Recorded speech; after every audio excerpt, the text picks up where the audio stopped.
Hello, everyone, and welcome back to the show. I'm your host, Nadine Zamot, and I'm a money coach and a somatic healing practitioner.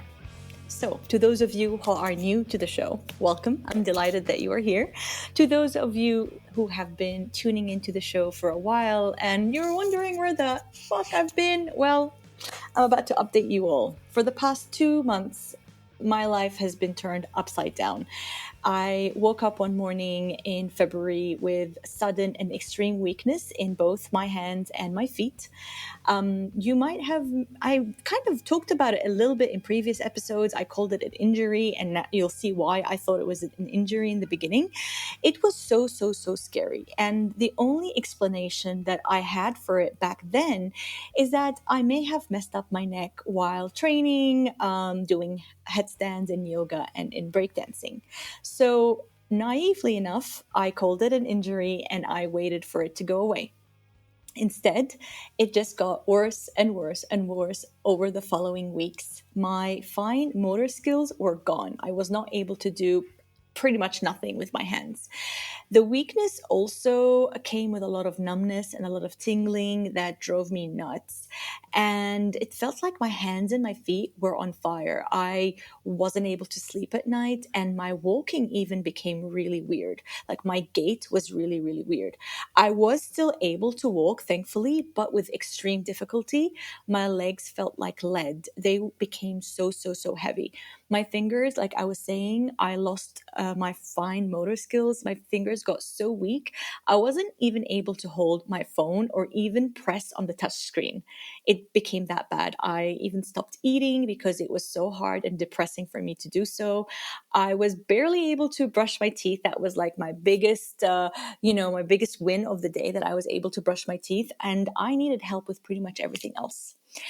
By the time that I was finally able to get an appointment with my nurse practitioner, 1 month has passed from the beginning of the weakness that happened in my hands and my feet. In hindsight, I know I should have probably rushed myself to the ER long before that. But as my symptoms worsened, to be honest, my anxiety grew and grew to a point of a freeze response in my nervous system. I was immobilized. I got to a point where I was just too frozen to take any action, even though it was very obvious that I needed to take action. Also, like I was saying, I really believed that it was my neck, and I just hoped that it would go away with a massage or like with a foam roller or something like this. The amount of anxiety that I experienced was undescribable. I stopped eating, not just because it was hard for me to prepare my food, but also because I was just so scared. I was so scared, and everything that I would Google, because who doesn't Google their symptoms these days? Anything I would Google, it would come up with like spinal cord injury or something that was just like, what the hell did I do to myself? That would end up in like really extreme life changes. I was just so scared. So I really stopped eating. I stopped sleeping. The sleeping, because the tingling was really crazy, but also I was so scared. I ended up losing maybe more than 15 pounds, and I was nauseous all the time. I was shaking with fear the entire time. Finally, a month later, I saw my nurse practitioner, who, for some weird reason, told me to go get an x-ray. For the life of me, and maybe it's because of insurance purposes, I'm not sure, but why would I go and present with extreme neurological symptoms and be told to get an image of my bones? To this day, I wish that she had listened to me. I mean, I know that she was doing her best and she was probably doing what she was told, but why get an x-ray when somebody is presenting with extreme neurological issues? That's beyond me. So I got the x-ray, and of course it came back with nothing to see, no explanation to why I was extremely weak, barely able to walk. It drove me nuts. I spiraled even further into anxiety. A week after that, I finally gathered my strength, and I need to say also that I started to improve a little bit. I was able to take myself to the emergency room. Okay, that was one of many visits to that specific hospital. And it was my first experience with how figuring out what the heck was going on with me was going to be a long, exhausting, and expensive process of elimination. So my first visit, they took an MRI of my neck finally. It showed as my neck was normal. There's nothing that could cause these neurological symptoms. So the neurologist then said, we need to eliminate multiple sclerosis, MS. I was like, okay, well, let's do that. The appointment she gave me was in June. We're in middle of March then, and I'm just going crazy. And she said June. I was like, okay, that's nuts. So I went back and I begged and begged. And when I say I begged my nurse practitioner to give me a referral for a brain MRI, like the MRI to rule out MS, that I would pay for myself. And it took a while, but she finally gave it to me. So I went and got that done, and we ruled out multiple sclerosis. Okay, great. I was so happy. I was like, yay, no MS, that's awesome. But that lasted a few hours because the next question was like, if it's not MS, then what the heck was wrong with me? So I kept going to the hospital. I even had an MRI outfit where, like, you can't have metal on it. So anyway, I had an MRI outfit. That's how many times I got MRIs during the month of March, and I got scan after scan after scan that just showed a clean bill of health and no clue what was causing all these neurological symptoms. By then, now we're kind of end of March, I started physical therapy and I really started seeing improvements. I started being able to walk with more ease. I was able to hold my phone again. I spent hours every morning practicing my ABCs and 1, 2, 3. So I was able to write again. I was able to use utensils to feed myself. I was able to feed Arby.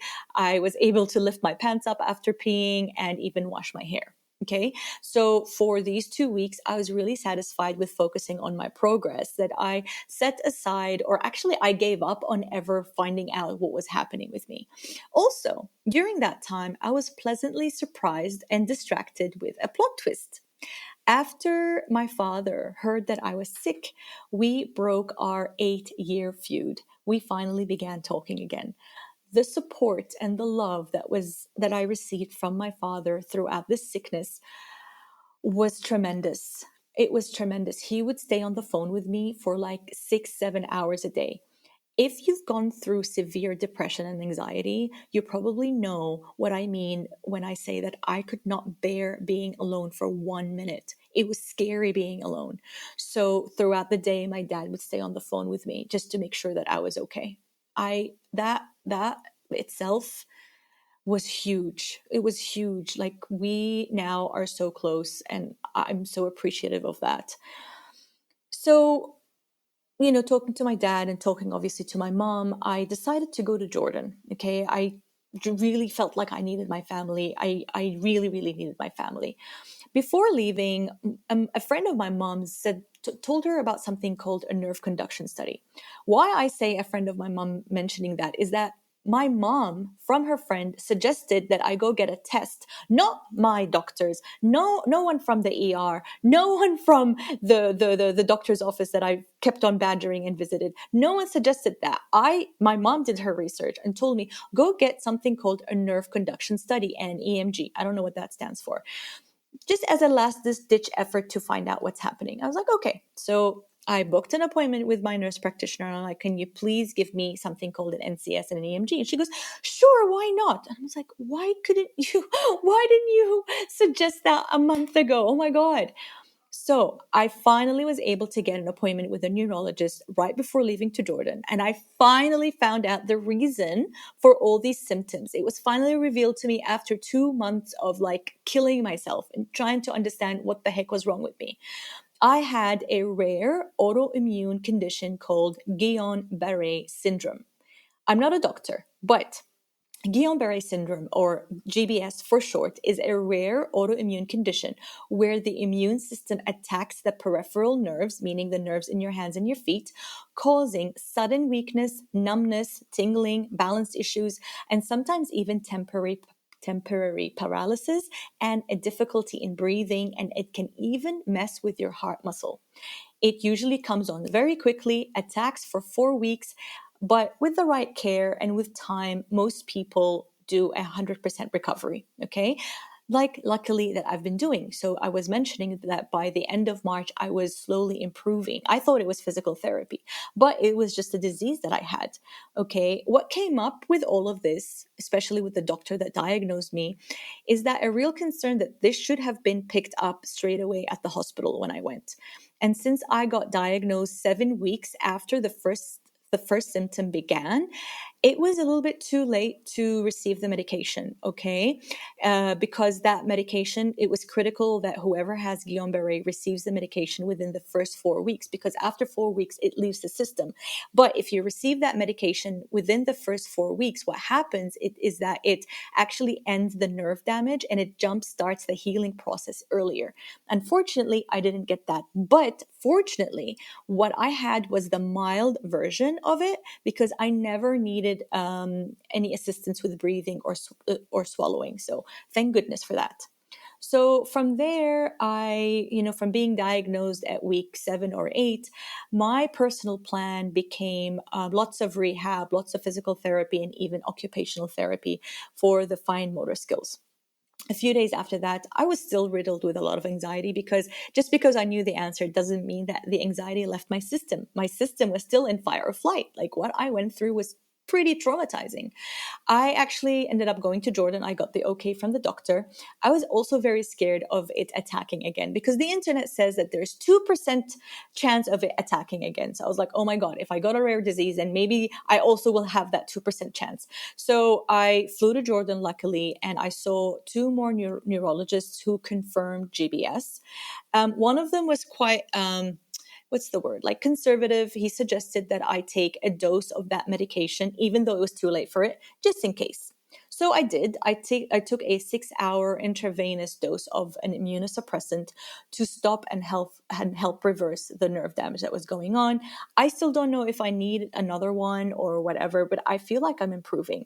And once I got the answers and had a medical team that that actually cared, my recovery took off. Okay, now I'm at week 10 since the symptoms began. I'm very happy to report that I am doing better. Also, I mean, I said medical team, but also like receiving the support and the love of my mom, my dad, my sister. I mean, that's been massive, massive, massive, massive for my recovery. I also found an excellent neurophysical therapist here who is so patient and awesome, who specializes in nerve issues. After meeting her, I decided to stay here in Jordan a little bit longer to continue working with her and be with my family. So as of now, I'm still working on regaining my walking, my gait. And apparently, to walk properly, you need to be able to stand on your toes. That is something that goes with GBS. And I'm now working on standing on my toes, because it's important for the walking. It's also important for me as a yogi and as somebody who wants to continue dancing. I'm also recovering my grip strength in my fingers. My fingers got like this really weird shape where my fingers themselves like I have really big gaps between my fingers and I cannot close my hand together, and that's because the muscles between my fingers atrophied. So the atrophy also happens in my wrists and my ankles, so that's another thing that I'm working on, and hoping also that all the tingling and the numbing will eventually go away. So if you're listening to this, please send me healing prayers and healing vibes, because I believe in them so much. I don't think I learned all there is to learn from this health crisis that happened, as recovering physically is one thing, but recovering emotionally from the shock and the trauma of it all is another. But here's what I have for you so far. So I read this online. This is Instagram wisdom, not me. You can have 1,000 problems in life until you have a health problem. Then you only have one. I cannot agree with this more. Not all health conditions can be prevented. There was no way for me to prevent Guillain-Barré from happening to me, but most, I would say a lot of health conditions can be prevented. So please, my words of wisdom, my first words of wisdom for you is to please try to do what you can. Don't postpone or delay your health, because it is really, really important. And that includes your mental health. The second, nugget of wisdom that I have for you especially when you're navigating the health system, is advocate for yourself. Be your own advocate. Never give up. Your people pleasing patterns or tendencies, there's no space, no place for them when it comes to your health. This shit is serious. Advocate for yourself. Badger your healthcare professionals. Nag and just, if you have something in your gut that says, no, this is not a neck injury, no, this is not what you're saying, keep persistent, keep at it until you get what you need. Because honestly, your gut is always right. Nag, research, and keep pushing no matter what. And another thing is that doctors are experts, but they're not the experts of you. You are always the expert of you. I always say this to my clients if they work with me, if they work with another coach, psychologist, and even now doctors. You are always the expert of you. And trust your gut. I said that a minute ago, but trust your gut. No one will ever care about your health as much as you do. Trust your gut.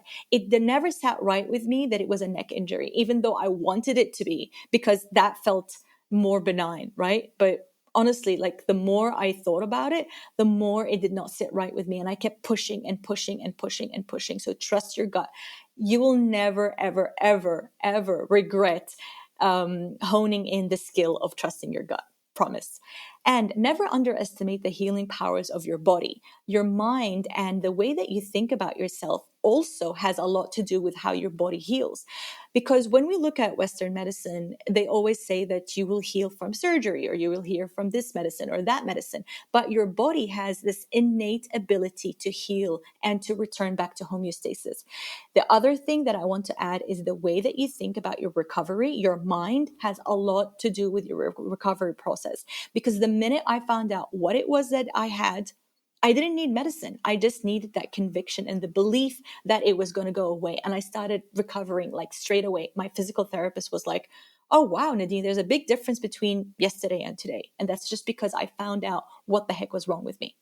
Speaking of my physical therapist, she actually said that my recovery is improving, or like my recovery is actually at a steady pace, because I was fit and strong before this disease happened. The other thing is that my bank account also barely took a hit, even though I barely did any promotion or marketing for my work. Why are these two related? What I'm trying to say here is that you will always, always reap the benefits of your hard work, whether it's your hard work in your health, your hard work in your physical body, or your hard work in your work, in your business, or your career, or whatever it is, because you won't be able to always give it 100%. You might get sick or things might happen. But when things happen and you're not able to give 100%, that is when you actually will reap the benefits of all the hard work that you will put in. Trust that you will always reap the benefits, okay? Because you will when you most need it, I promise you. And if you've been estranged from a family member or a loved one, my words to you is that life might surprise you. The last thing I ever expected is to like make up with my father. If you've been listening to my podcast for a while, you know that was my biggest wound. My relationship with my father has been the biggest wound in my life. And I'm not going to say, oh, thank goodness for GBS because it reconciled me with my dad. It's too early for me to say that. I'm still in the throes of it, okay? Maybe I'll say that one day in the future. But right now, I just want to say that there is hope if you have been estranged from a family member. You might be very surprised by a beautiful reunion and a reconciliation down the line when you least expect it. People change. I changed and he changed. We both had to change for this to happen. And love can heal the deepest wounds. Thank you so much for tuning in. Hopefully, going forward, expect more or less weekly podcast episodes from me. I'm also taking one-on-one clients into my new mentorship program, which is the one-on-one money magic mentorship. And you can read more about that in the show notes. Thank you so much for listening. Love you and leave you. Until next time. Bye for now.